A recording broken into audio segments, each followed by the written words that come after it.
বললেন গলায় তাবিজ ঝুলানো শিরক, মান তাআল্লাকা তামিমা ফাকাদ আশরাকা। কেউ যদি তাবিজ ঝুলায় তাহলে ও শিরক করলো। যে কোনো তাবিজ, যে কোনো মাদুলি, কোরআন মাজিদের আয়াত লিখে তাবিজ ঝুলালে ডবল অন্যায় হয়। কোরআন মাজিদ কারো গলায় ঝুলে পায়খানায় যাওয়ার জন্য আসেনি, গলায় ঝুলে পেশাবখানায় যাওয়ার জন্য আসেনি। যে কোনো অন্যায় করবে কোরআন মাজিদের আয়াত গলায় করে, এটা নয়। এদেশের কোরআন মাজিদের প্রথমে দেখবেন কতগুলি নকশা করা আছে, এই নকশার তাবিজ ঝুলালে এই হয়। এদেশে যারা কোরআন ছাপাচ্ছে, এরকম আকীদা যারা রাখে, এরাও মুশরিক। এই পাতাগুলি ছিঁড়ে ফেলতে হবে। এরকম কোরআন ছাপায় যারা, তাদের বিরুদ্ধে যতদূর শক্তি প্রয়োগ করা সম্ভব তা করার জন্য চেষ্টা করতে হবে। এরা জাতিকে ধ্বংস করছে, আপনাদের ধ্বংস করছে, মুসলমানকে ধ্বংস করছে এক মিথ্যে কৌশলে, শিরক করে শিরক করিয়ে। বায়সাতের পাগড়ি বেঁধে যদি কোরআন মাজিদের আয়াত দিয়ে জুব্বা পরে আল খাল্লা পরে যদি তাবিজ লিখে দেয়, তবুও তা শিরক হবে। সাবধান থাকবেন। রাসূল সাল্লাল্লাহু আলাইহি সাল্লাম বলেন, মান আতা আররাফান ফাসালাহু ফাসাদ্দাকা বিমা কালা লাম তুকবাল লাহু সালাতান 40 লাইলা। কেউ যদি কোনো গণকের কাছে যায়, তারপর গণককে কিছু জিজ্ঞাসা করে, আমার টাকা হারিয়ে গেছে দেখেন তো, বা এই জিনিস হয়েছে একটু দেখেন তো, তার বলা কথাকে যদি বিশ্বাস করে, আল্লাহর নবী বলেছেন 40 দিন তার ইবাদত কবুল হবে না, 40 দিন তার সালাত কবুল হবে না। গণকের কাছে যায় যে যারা, তারা মুশরিক। আল্লাহ রাসূল বলছেন, মান আতা আররাফান ফাসালাহু। কেউ যদি গণকের কাছে আসে, এরকম লোকের কাছে আসে, ভাগ্য পরীক্ষা করে, তার হারিয়ে যাওয়া জিনিসকে জানতে চাই, তাহলে কোরআন মাজিদকে অস্বীকার করলো, মুহাম্মদ সাল্লাল্লাহু আলাইহি সাল্লামকে নাকচ করে দিল, ও যেন নবীকে অস্বীকার করলো, কোরআন মাজিদকে অস্বীকার করলো। মহা পাপী, বড় পাপী যারা এরকম করে, যারা গণকের কাছে যায়, তারা বড় মুশরিক। সাবধান থাকতে হবে। রাসূল সাল্লাল্লাহু আলাইহি সাল্লাম বললেন, মান হালাফা লিগাইরিল্লাহ ফাকাদ আশরাকা। কেউ যদি আল্লাহ ব্যতীত অন্যের নামে কসম খায়, তাহলে শিরক করলো। কেউ যদি আল্লাহ ব্যতীত অন্যের নামে কসম খায়, তাহলে শিরক করলো। কেউ যদি দুই চোখের কসম খায়, তাহলেও সে মুশরিক। কেউ যদি মায়ের কসম খায়, তাহলেও সে মুশরিক। মায়ের কসম খাওয়া যায় না, কোরআন মাজিদে হাত রেখে কসম খাওয়া যায় না, মসজিদে ঢুকে কসম খাওয়া যায় না, ছেলের মাথায় হাত রেখে কসম খাওয়া যায় না, ছেলের মাথায় হাত রেখে কসম খাওয়া শিরক। এইভাবে হাত চালিয়ে ভাগ্য পরীক্ষা করা শিরক।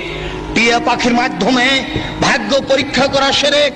হাতের দাগ দেখে ভাগ্যের কথা বলা শিরক। রাত্রে ঘরের আবর্জনা ঝাড়ু দিয়ে বাইরে নিক্ষেপ করা যায় না, এই মন্তব্য শিরক। রাত্রে গাছের ফল পাড়া যায় না, এই ধারণা শিরক। রাত্রে মানুষকে বাকি দোকানের জিনিস বাকি বিক্রয় করা যায় না, দেওয়া যায় না, এই ধারণা শিরক। রাত্রে মানুষকে জিনিস কর্জ দেওয়া যায় না, এই ধারণা শিরক। সকালে সকালে দোকানের জিনিস বাকি বিক্রয় করা যায় না, এই ধারণা করা শিরক। অপবিত্র অবস্থায় ঘর ঝাড়ু দেওয়া যায় না। আপনার স্ত্রী, আপনার বৌমা অপবিত্র অবস্থায় ফরজ গোসল না করে ভাত রান্না করতে পারে না, ঘর ঝাড়ু দিতে পারে না, এইগুলি ধারণা করা শিরক।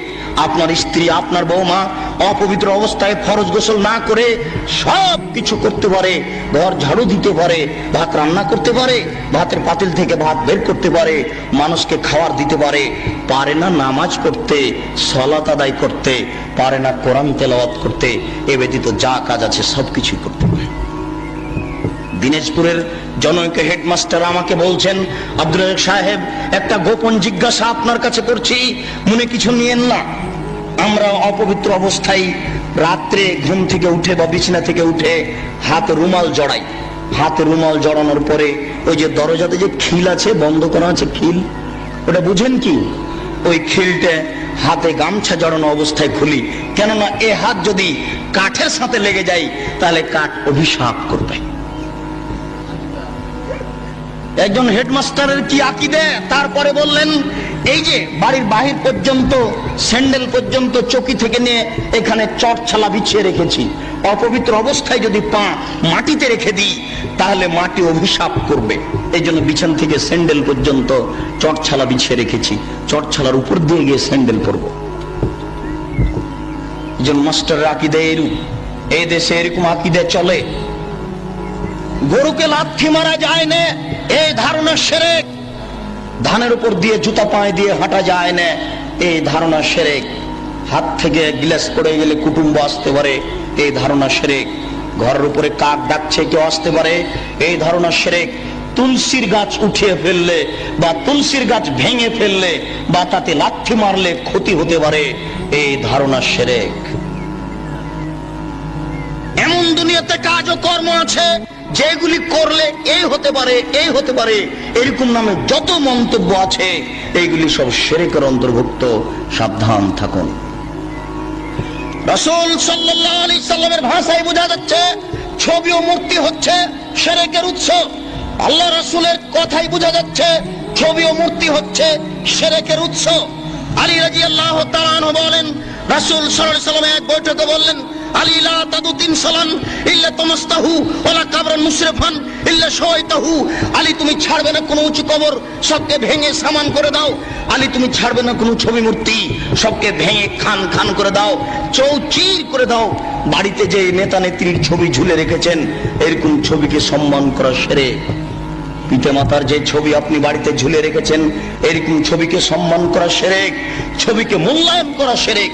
আপনার ছেলে মেয়ের পাসপোর্ট সাইজের ছবি রেখে, আপনার ছেলে মেয়ের লেখাপড়ার জন্য, পরীক্ষা দেওয়ার জন্য পাসপোর্ট সাইজের ছবি রেখে বাড়িতে যত ছবি আছে অ্যালবামের সমস্ত ছবির মুখের উপরে লাথি মেরে সবকে ছিঁড়ে চৌচির করে দিতে হবে, পানিতে আগুনে পুড়িয়ে দিতে হবে, পানিতে ফেলে দিতে হবে। একে মূল্যায়ন করা যাবে না।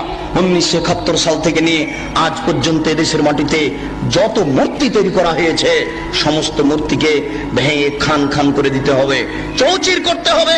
আপনি না পারলে আপনার ছেলে করবে, আপনার ছেলে না পারলে তার ছেলে করবে। কেউ যদি ভাঙতে না পারে, তাহলে যেদিন ঈসা আলাইহিস সালাম আসবেন, সেদিন এদেশের ছবি মূর্তিকে লাথি মেরে ভেঙে চৌচির করে দিবেন। সেদিন কোনো মায়ের বেটা ঠেকাতে পারবে না। কেন?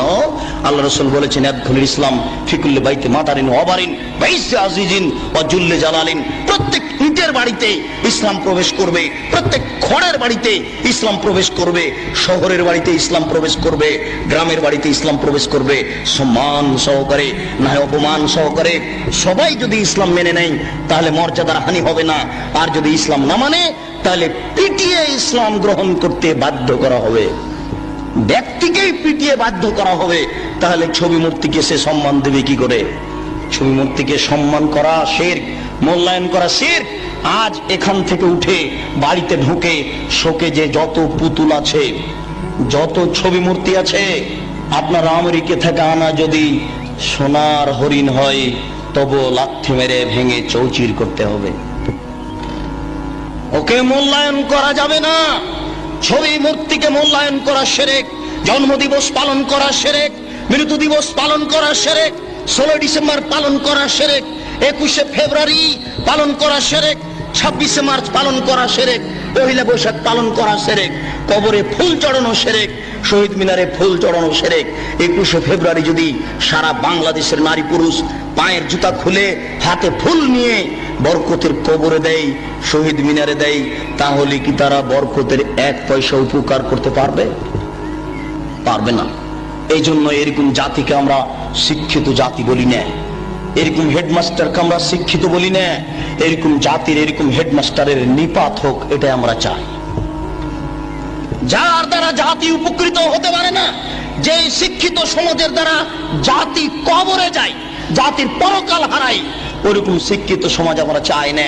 আমরা চাই শিরক বিদআত মুক্ত সমাজ। যে শিরক বিদআত মুক্ত সমাজে আল্লাহকে সন্তুষ্ট করতে পারবো। অনেক সময় পাপ করলেও আল্লাহ ওরকম অসন্তুষ্ট হন না। শিরক করলে,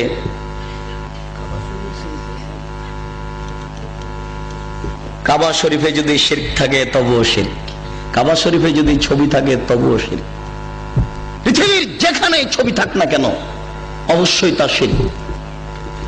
যেখানেই থাক না কেন, কাবা শরীফের ছবি মূর্তি ছিল, অনেক মূর্তি ছিল সেখানে। হবল নামে একটা মূর্তি ছিল কাবা শরীফের ঘরের পাশে, হবল, সেটাই বেশি মূল্যায়ন কর। সেই হবল মূর্তির পাশে ছিল একটা পাতিল, সেই পাতিলে ছিল 3টা খড়ি, অর্ধ হাত হোক আর 1 হাত হোক 3টা খড়ি ছিল। একটা খড়ির গায়ে লেখা ছিল ইফাল, করো, আর একটা খড়ির গায়ে লেখা ছিল লাতাফাল, করো না, আর একটা খড়ির গায়ে লেখা ছিল মোহমাল, কিছুই না।